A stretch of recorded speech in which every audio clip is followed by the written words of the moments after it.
So hello guys, Two Cats Video Productions continue our live broadcast, and today we have a speaker, the speaker Lynn. She's in our studio. Hi Lynn, how are you today? Hi, Nick. It's great to be back. Yes, it was 1 week, a crazy week since we spoke to you last time, and so much happens. So much happens now, and now we're talking. The main problem is here. We have an energetic. We have a gasoline price rise up, and the more than $4 already. 40 cents since yesterday. The price is going rise up, and you know what? The White House said today it expected to increase the gasoline and energy prices fueled by Russian invasion of Ukraine to be temporary. I can't believe it's gonna be temporary, and also I can't believe we have to be patriotic to pay, for example, $10 for gallon of the gasoline, because the problem is not about Putin. The problem about the politic of the Biden regime. And just to be clear, I want to hear what Jen Psaki told today. Let's see that, and we can discuss after. Okay. In terms of prices going up, we do anticipate that gas prices and energy prices will go up. That is something that the president has conveyed very clearly to the American public. We also believe it will be temporary and not long lasting. And what our focus is on now is doing everything we can to mitigate and reduce those prices and ensure there isn't a longer term impact. So I can't make new projections for you from here other than to convey that, yes, it is accurate that the invasion by President Putin into Ukraine has impacted global inflation in the United States because of the impact it's had on energy prices, and that is a significant contributor to inflation, the inflationary numbers we saw come out today. You said. So, do you believe Jen Psaki, and what do you think is going on, and how much we have to pay for the gasoline in the future, for example? What is your opinion? Well, I mean, I hear experts talk about gases, going up per barrel up to $100. So the reason why it's rising, I like how they just kind of blame it all on Russia, and they don't blame it on policies and the kind of policies that they are legislating right now, and like shutting down our XL gas pipeline, trying to make sure that all the ways of, like, all our fracking is being shut down slowly, little by little. All of that is just it's hilarious that like they would like try to deceive the public into thinking like, oh, this is a Russian thing, right? And yeah, it really is. The Russian thing is actually exacerbating the situation. It's not like the only cause. Remember, 14 months ago, the United States can even import the gasoline and everything, and we got a complete different situation. And now, what is going on? Biden, he is not, doing something with the electric vehicle. In fact, he not do anything, and also he want to destroy oil here in the United States. Mm-hmm. I think this is the invasion into American people against. We have to fight, because in other hands, we don't have a United States anymore, even because we just getting depends from one bad guy, I mean the Putin, to another guy.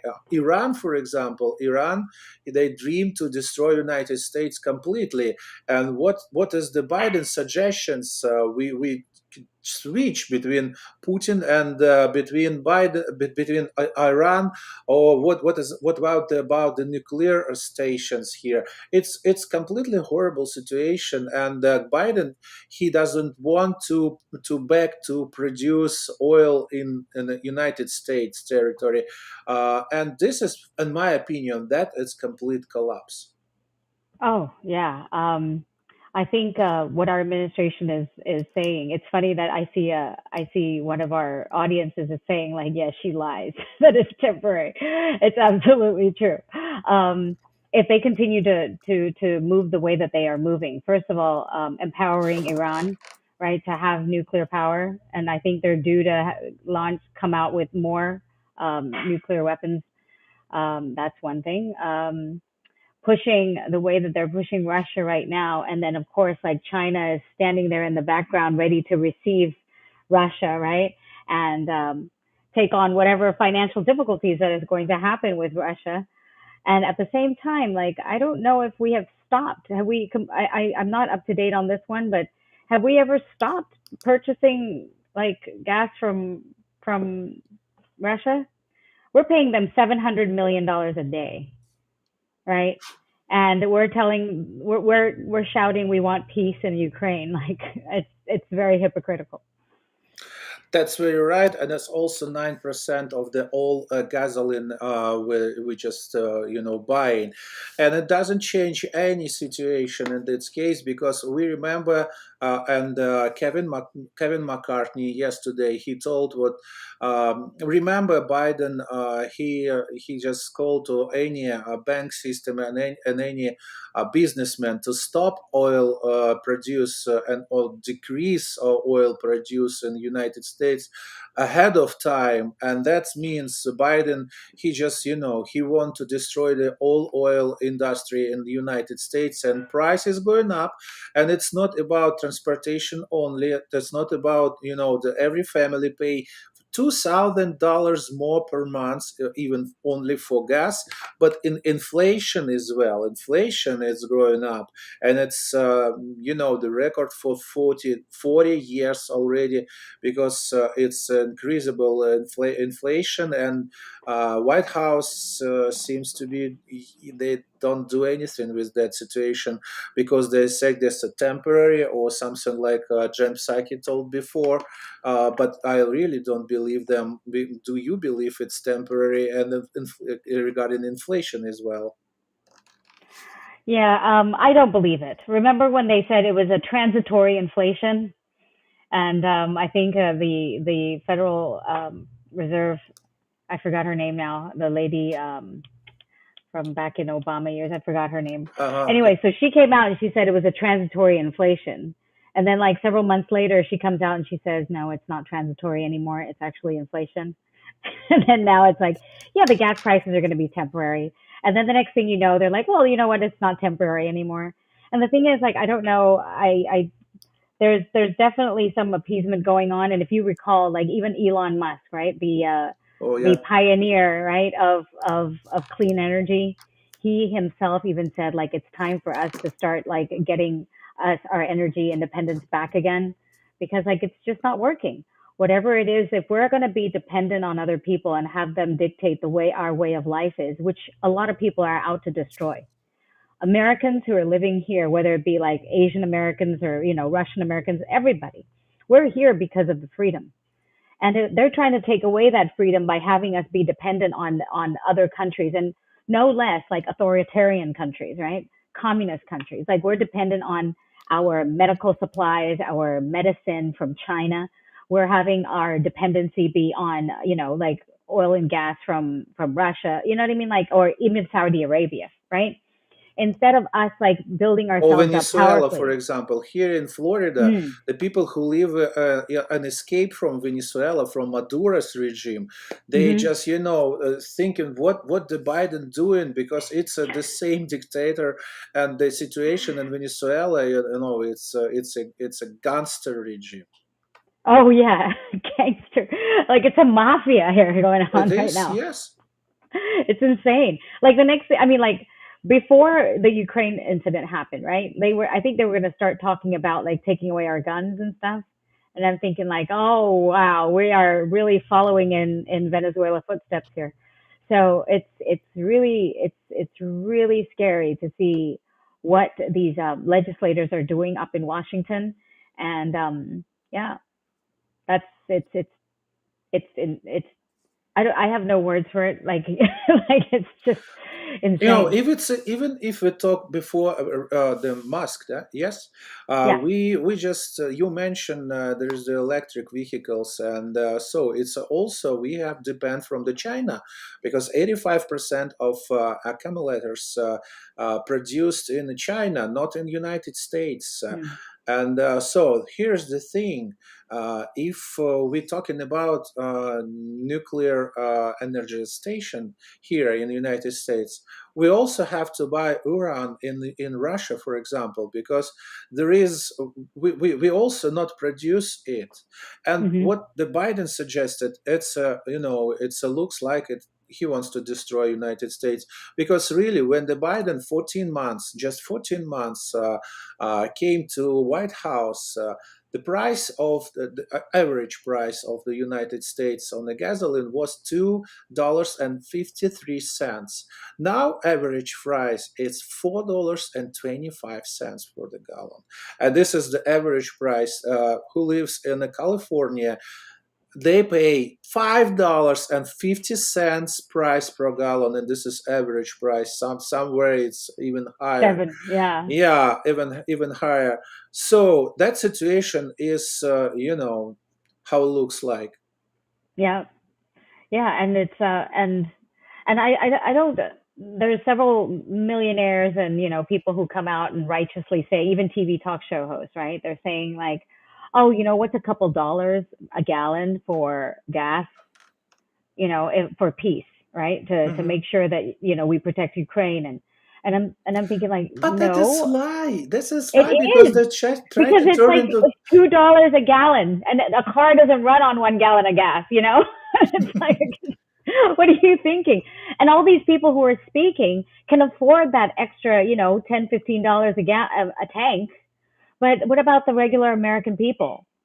Like these people are the ones who actually have to drive to make a living, right? Like they're on their way to work, driving back from work, and we have to take that, that hit. And that's not these are not policies that are made for America. Like this my hat says we the people. Like we the people have been forgotten for sure, right?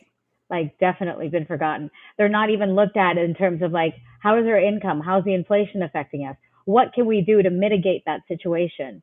Right? Can we open back up the XL pipeline? Can we be energy independent? And what are we doing in terms of all of these? Like now we have migrants, right? I didn't want to go into the illegal border crossing with 2 million people coming across the border from down south, right? And then now we also have Afghan refugees that are here, right? Of course, we want to have open arms for them because they supported us. And also, like, I mean, it's just they're not looking at the everyday Americans. They're giving exceptions to a small group of people, and we're creating laws that are accommodating that small percentage of people. It's just in 14. You said 14 months, and it feels to me like 14 years. So Oh yeah, that's right. That's very right. And this situation, it's really need to do something, because the conversation with the Saudi Arabia, Venezuela, Iran, I think it's nothing to do. The Biden destroyed our reserve with the gasoline. It's 50 million gallons, and we had nothing changed. The price is still going raise up, and inflation is raised up. Biden do nothing with that, and that situation we have to change it, because some teachers in Minneapolis, for example, they go to the rally because they don't have enough paycheck, and they just do against something. Do you think the people go to the rally and protest against that higher inflation because journalists and media outlets, they keep a silence about that? Nobody criticized. I mean, the Republican, they are criticized, but they're not on a TV, and it means the people does not hurt them, and it looks like nothing, nobody against the Biden politics. But Biden, he had a good mood, and also Pelosi. They just talking about some foreign politics, Ukraine, about Putin, about the Putin, just guilty of our inflation, which is complete bullshit. Are you allowed to say that? Well, it's your show, so you can say whatever you want. No, absolutely. What I was going to say was that I think what's scary is our media. Like right now, I really appreciate what you do right now with this show. You know, with your live stream, with your YouTube channel, and you know you're doing this with people who are patriotic, and I really admire that. That's really great because right now our media is really dumbing people down. Like if you look in the media, there are certain things that really should be known to the public, and it's being suppressed. People are kept in the dark, and they're being fed the same thing over and over and over again with the same narrative, like all over the place. And it's no longer like now it's just about whatever it is, the narrative that they want to drive, which makes me believe that like we are really, really in propaganda world right now, right? It's only whatever they want you to see, only what you want to, what they want you to hear. And that's all you get to hear about. Sometimes when I bring up certain things that are facts that I got from like, some overseas news or, some other information from elsewhere, like Americans don't know about it, like vaccine issues, things like that. And I said, all you have to do is just go find Israel News. They do so much research in terms of the vaccine. And people just don't know. They have no idea. And it's all been fed in a certain way that has you believe that who are the bad guys and who are the good guys. And of course, the bad guys are not here, you know? Like, so there's a whole propaganda series going on inside of our media. And that's the scary part is that we're not informed.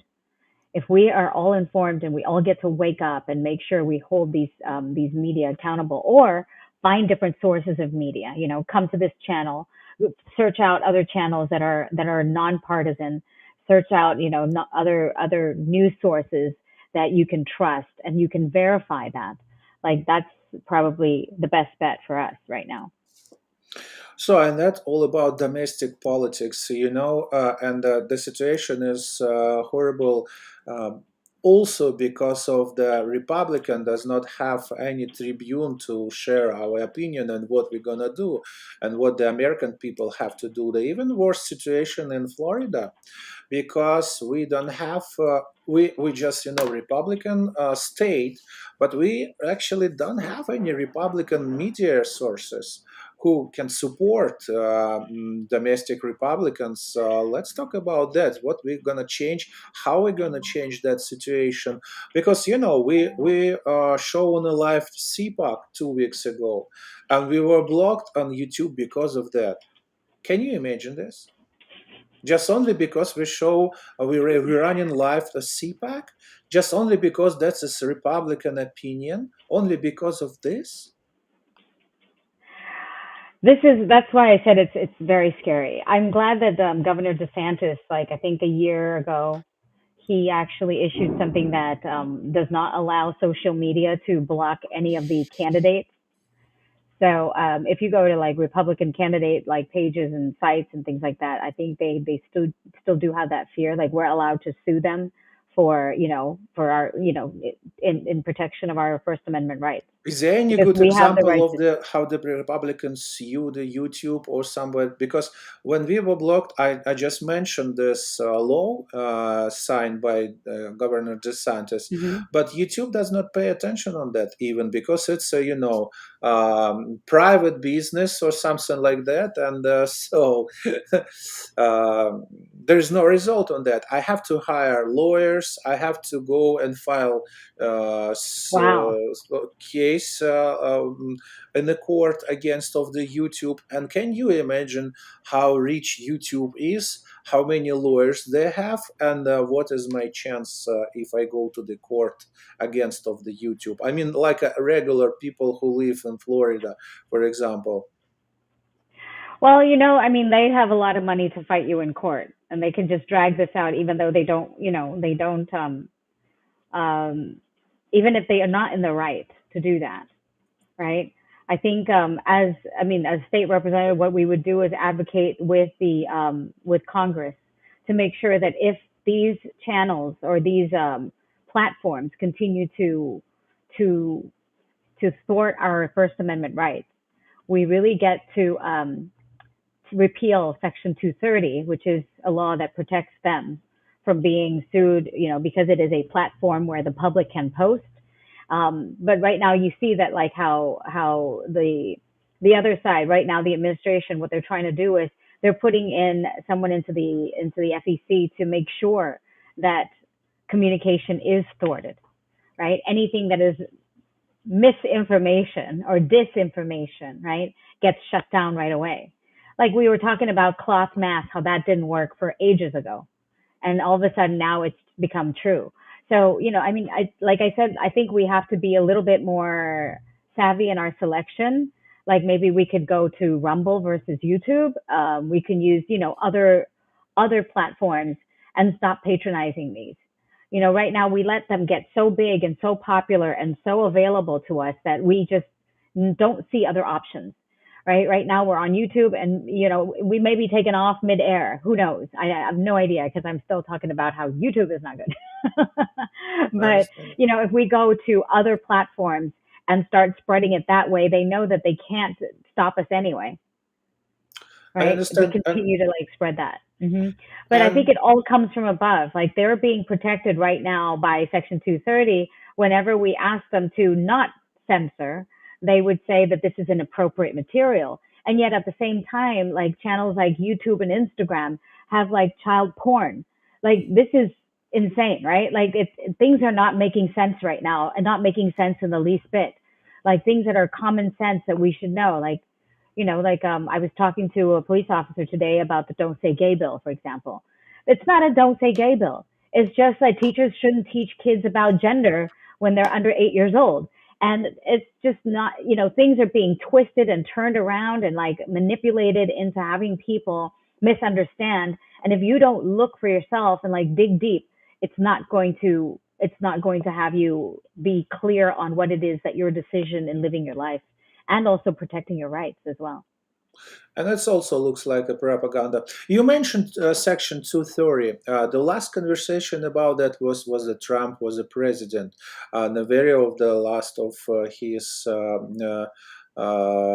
4 years period, right? Mm-hmm. And nothing going happened because it's still there. Do you think the next conversation is going to be after election 2022? Because we probably got majority. If we got majority in the Senate and the Congress, we can change that situation. Do you think it's time when we have to talk about Section 230 again? We definitely need to talk about Section 230 again. But if you look at the ledger of donors to all these politicians, which they donate to both sides of the party. You mean Republican Party? Republican and Democrat. And these Democrats. These big tech industries like Facebook, Google, right, Microsoft, they donate equally to both sides because they know they can't hold the House and the Democrat side the whole time. So they got to spread it out a little bit. And this is just where our elected officials are working for themselves and not working for the people. This is why it's super important for us to when it comes time to election, don't just elect somebody with a familiar name, but really look at who that person is, what they stand for. And if you really want to know what it is, have them come out in public and say whatever it is that they are supporting, because then we can hold them accountable versus writing a private email and just saying, yeah, would you support Section 230? We have a congressional election coming up, right? Which is the same time as my election. This is our chance, right? Do we still want Debbie Wasserman Schultz? Do we still want, Federica Wilson? In this region, this area where we're living in, these are the two representatives that are both from the Democratic side. Are they supporting Section 230? Are they supporting free speech? Or are they actually more in tune to make sure that all the social media only shows whatever supports their narrative? Now, that's something that you really have to dig into and decide for yourself, right? We've seen their voting record. We know who donates to them. They can easily be found, and all of this is public knowledge. We are not in a country where, the politicians go behind closed doors. Well, they do anyway, but we are not in that kind of country where we can't find out, or we can't ask them straight out. So they work for us, and that's what you get to remember is that like our elected officials are elected by us to represent us. And if we think that we should have this freedom and have our rights protected, then we have to hold them accountable for doing so. So you just mentioned about equality between Democratic and Republican on affected on the social media, for example. But Democrats, they just create the agenda not only in a media stream. Outlets, but in a social platform as well. All of them, because you can see the situation in Ukraine, for example, or some election 2020, and after that, they all got the similar agenda. Pretty much similar agenda, and so we cannot just do something with the social media or with some outlets. It's I think this is impossible right now because we don't have the same equality. We don't have the same time as the Democrats have in the social media. We cannot discuss about topics what we really want to discuss, but we have to follow in Democratic agenda right now. And this situation, Sergei Savinov, he asked you the questions. I want to ask you, Lynn, how can I believe to the politicians in general if that the people exist, what we can believe? And could you just, answer him? Can you repeat the question again? I just got distracted by the rain. Oh, yeah, yes. He's asking, can you believe the politicians at all? I mean, that's a situation with the rhinos and something like that. How can we believe the politicians? And can we, do something and following the politicians only, or we can do something like we can do, like a people, like we are the people. What have we do in this situation? Can we do to the riots on the rally and No, that's a very good question, Sergey. Thank you for your question. So I'd like to say that we here in this country, right? I think there's a certain level of honor, especially when you want to go into an elected official position. Like whatever you say is whatever you do, right? There are politicians that will say things just to get you to vote for them. And otherwise, there are people who will, speak their mind and people won't like them. And we know that. Like our President Trump is kind of the same way. Like a lot of people don't like him, but he speaks his mind. He's like, it comes out. There's no filter.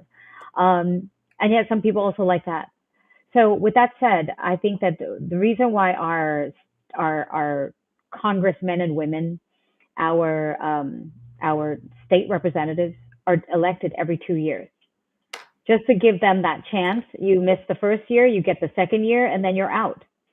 But the issue is too little people care about who they elect as their representative.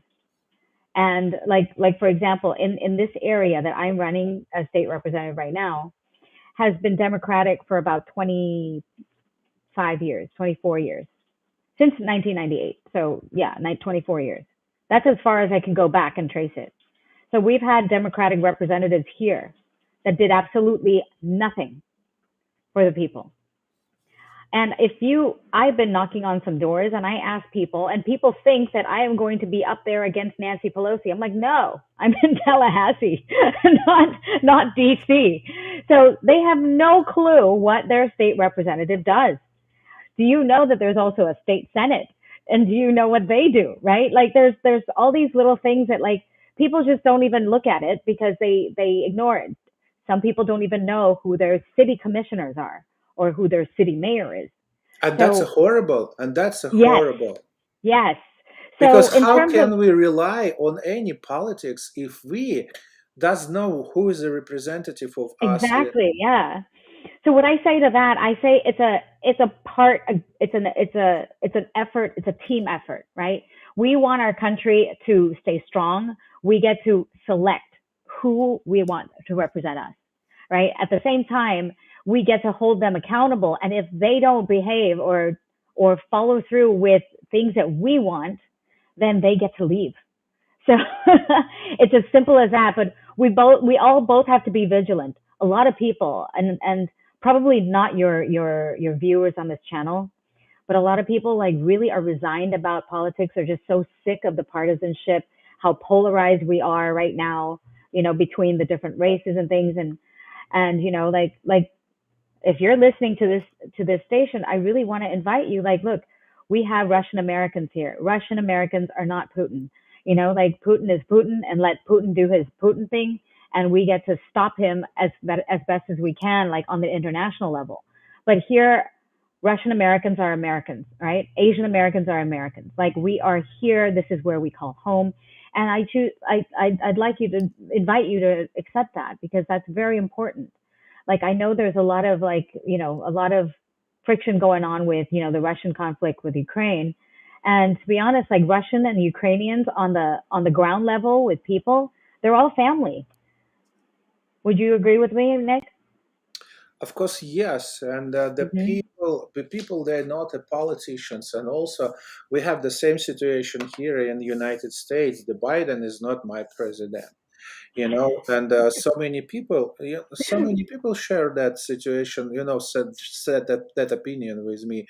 So the Ella Ilyich, remember her? Her was in our the last broadcast when we been in a cafe. She just texted, social media works against us, unfortunately. And Olga Weber, she's also mentioned what Democrats. They have not 2 but 22 times for 2 years, and we need to term limits because the Democrats. Look on Pelosi. You just mentioned her. She is 50 years in politics. 50 years, and her behavior. She looks like insane. Remember that while the Congress. That's insane. Absolutely. No, and the thing is, like, what I find it like so manipulative. They are. One thing that I can't deny is that, like, Democrat candidates or elected officials, they are very charming. Okay, and I mean that like in a very admirable way. So they will charm you, and like if you look at candidates, like that's like actually Debbie Wasserman Schultz is the same way. They're very amicable. People love them, right? They come to you when they need your vote, when they need your money to vote, for election. And then like after they get elected, like you don't see any policies that actually make a difference in people's lives. And that's something to look at. Like, I think we can like someone, and there's someone who can get the job done. And you really have to look for someone who will get the job done. I'm going to address another question that Ella said, which is social media working against us. Actually, social media is definitely like the marketing PR segment of the Democrat Party, right? Anything they do, like if any of the things, like remember when back in the day before Biden was elected, he said, if you're black and you don't vote for me, you ain't black. Oh, yeah. If you imagine that coming out of Donald Trump's mouth, like he would be impeached for the 4th time, right? So like there'd be no excuses for it. But with him, it's not, it's just, it fizzles away, right? Because they just choose to not even address it. Like, I don't know if anybody saw like a live podcast, a live video. I don't know if it was a Facebook or YouTube, but it was of a Boston mayor who is also, I think she's Asian American. And everything was saying like, you're destroying our city, you're this and that. And she was like, oh, there are no questions. And you see the feed of people coming up. Like it's that kind of suppression that like people don't, videos get taken down. Like my friends had no idea the Chinese were having concentration camps for Uyghurs, for example. Like, the Chinese never had an idea that there was Tiananmen Square. I mean, like that is the kind of propaganda that we're living in right now. And like, I invite you to like really explore for yourself, like what is really going on, because you cannot believe that.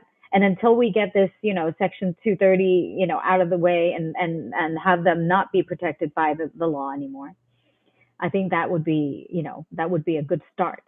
But it doesn't end there, because like you know, characters like Mark Zuckerberg, who is censoring all these things on Facebook. They're censoring them and just saying, oh, we didn't know that that was real or not real, but it's supposedly like it's coming from somewhere, so we deem it as disinformation. Mark Zuckerberg is also, if he funded like the last election, a couple $1 million per Oh yeah, supervisor of even election. in the Georgia state. Yeah. So when we have something working up against us, and it's actually just not so clear cut what it is, it's actually penetrated throughout our community and our society. This is something that like needs to be uprooted, because there's a whole mess of things that are going on right now. It's so tangled up together that we can't even find where we have to start. We just have to like clear it out, right? Like, or if Donald Trump would say, like, drain the swamp. Like, we really need to drain it and have it all like just desert it and let's start new, right? Everything, like, we get to start new, but it has to be the effort of the people who are going to the ballot, voting voting in the way that you want to see this country, by asking the important questions, doing the critical thinking from all the representatives that are running in office.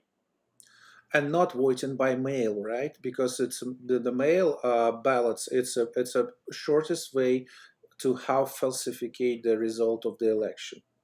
It is probably the easiest way to turn an election, right? We've seen elections in Florida where the in-person votes were pretty close, and then as soon as the mail-in ballots came in, it was like that, right? So, and you don't know.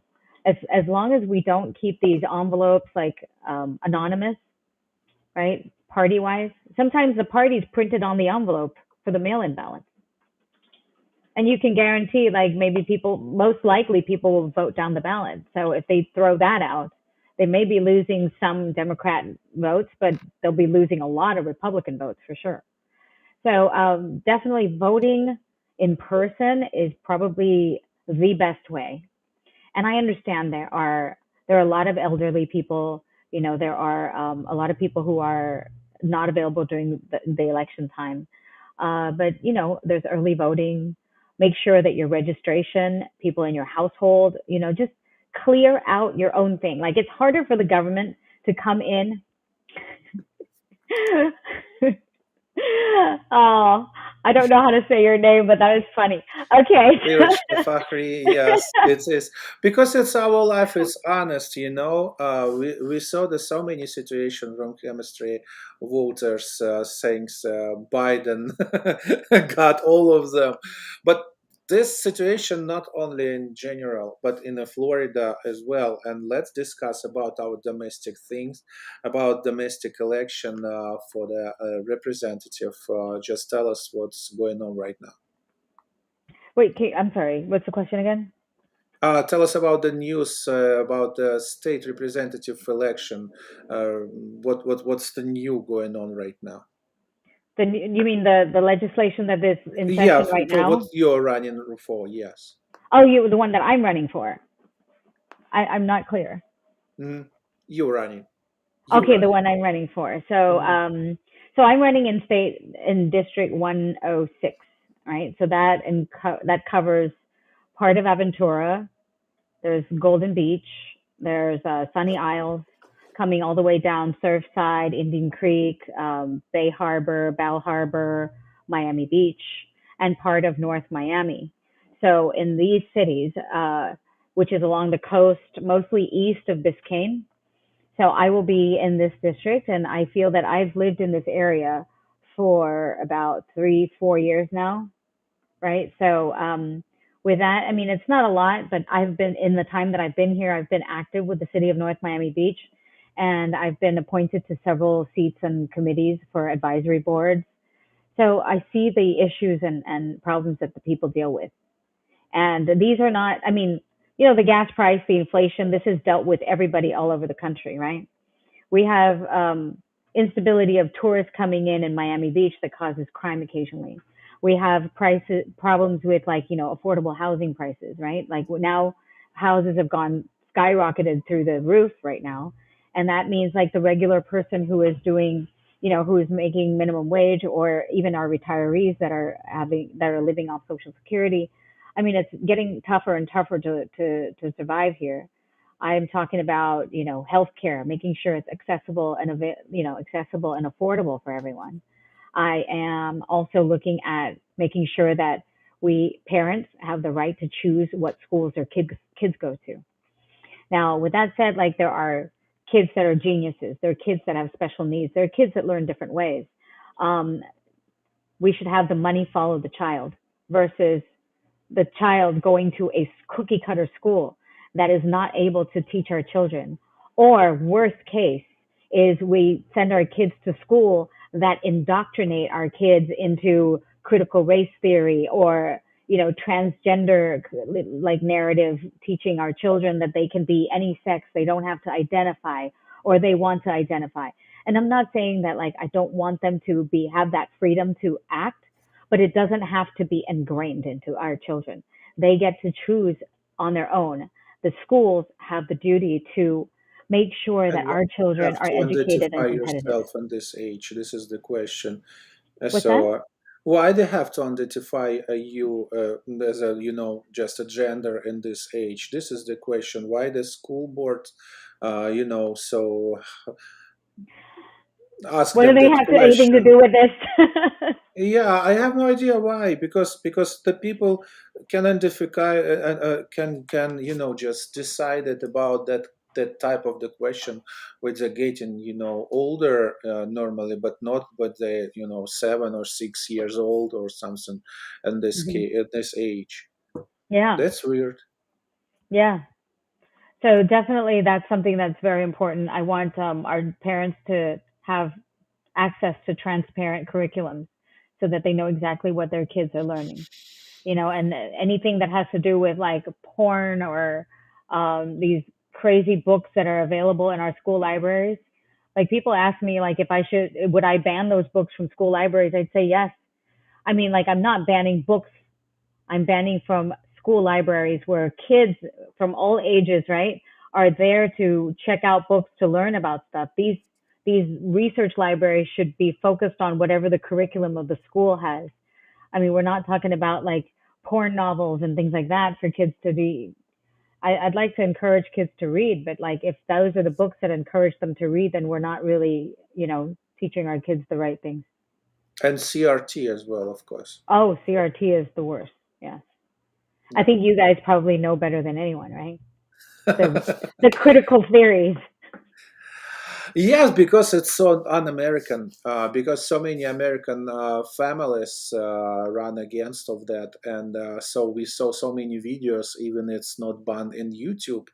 When the parents came for the school and they just share your opinions with not gonna support that. We take our children away of the schools because it's horrible when people came when the small children's came home and they started crying because they have a not proper color of the skin, for example. No, it's just a way to divide us. Like in reality, like we all have more in common than we have differences. We have differences in culture and the way we were raised, right? How our parents, like, how they were raised. But in reality, we all have the same desires. Like everybody really wants to be free, right? And of course, like, being taken care of is nice. But if being taken care of, and you got to, choose, you want to be taken care of by getting in line for bread, or you want to, be taken care of, or have your freedom and go win your own bread.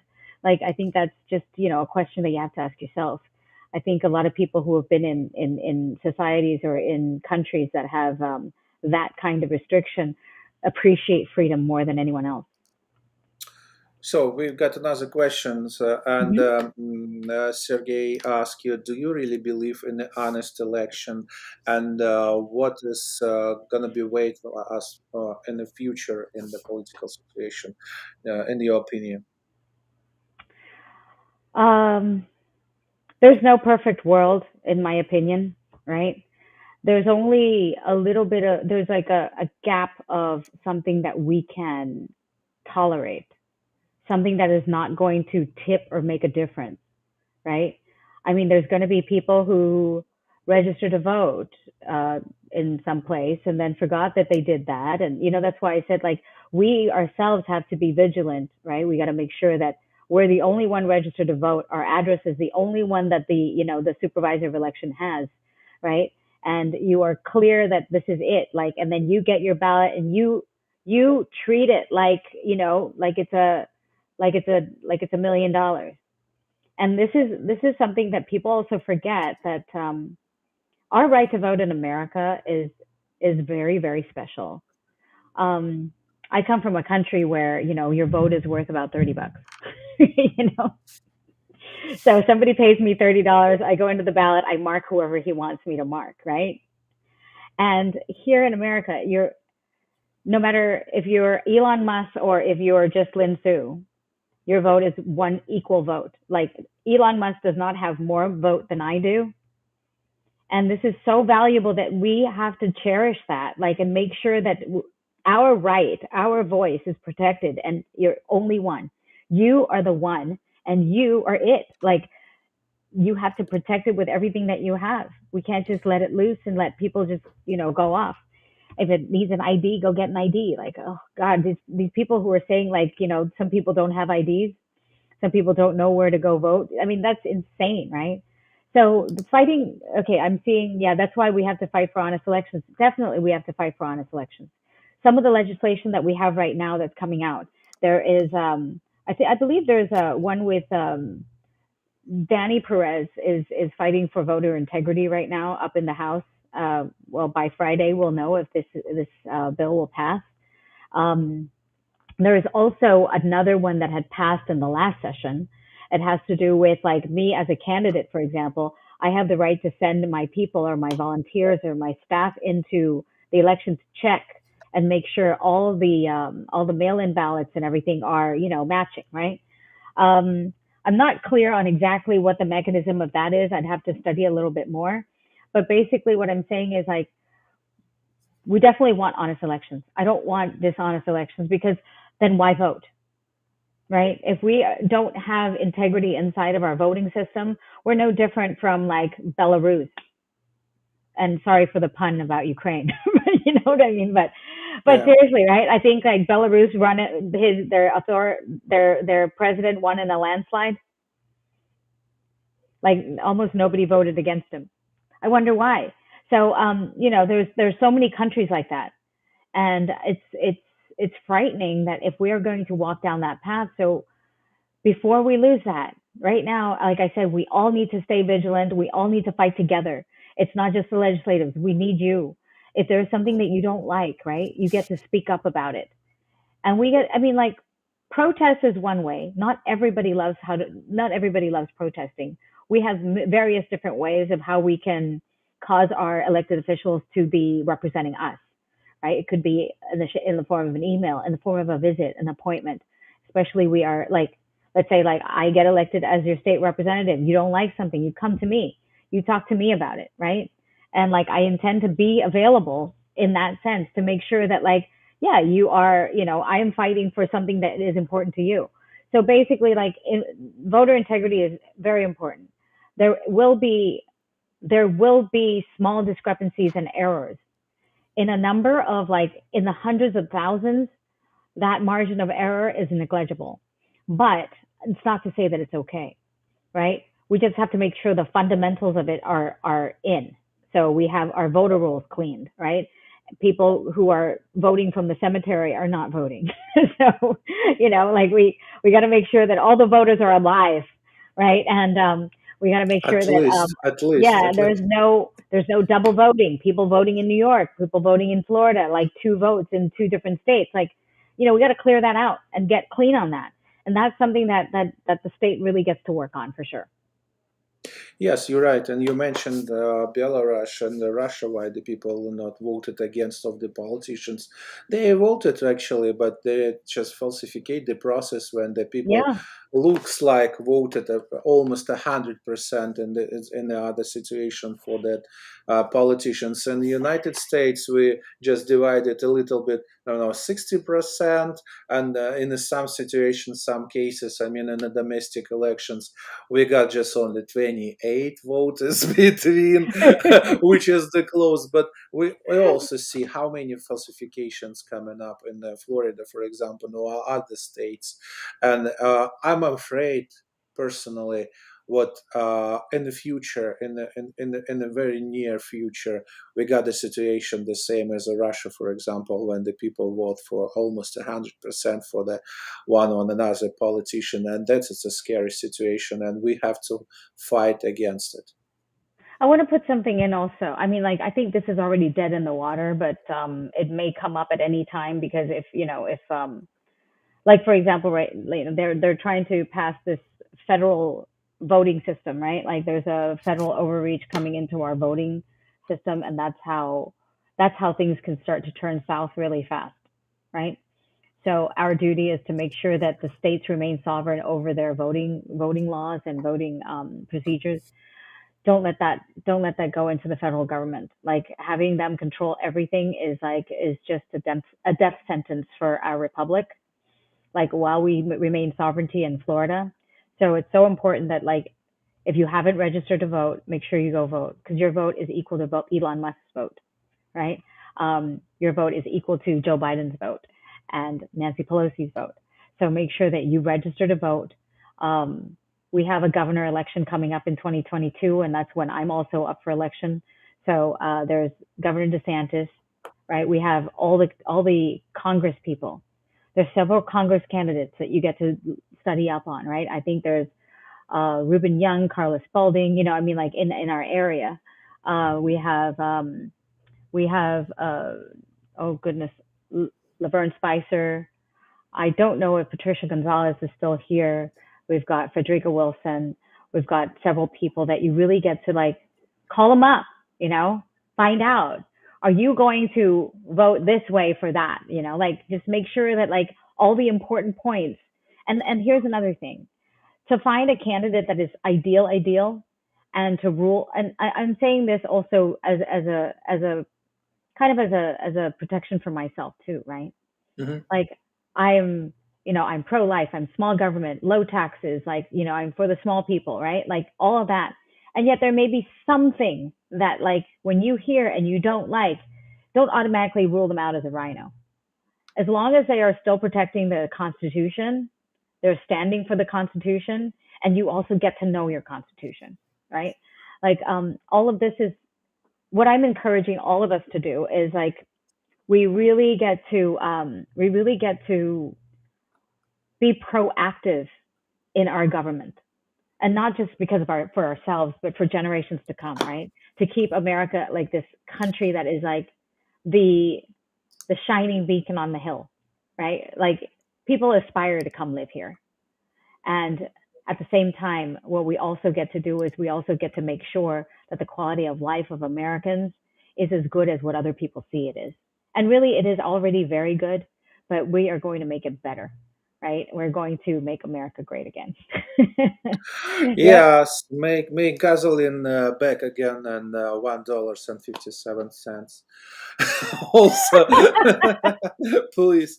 Okay, and on the big on the end of our conversation, I got the message. Irочка, American's mind was the masterfly switch of the election right now, and Sergei Savinov, he asked my opinion about the election.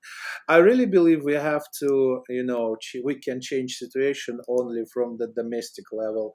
Yes. There is last thing to go and vote for the president because it changed nothing completely. So we got domestic elections, so we have to choose the right candidates. Yeah. We got 2021 middle presidential election, which is very important for us. This is the main things. Can we change America? Can we back our gasoline price back and America first, or not? This is the very important thing.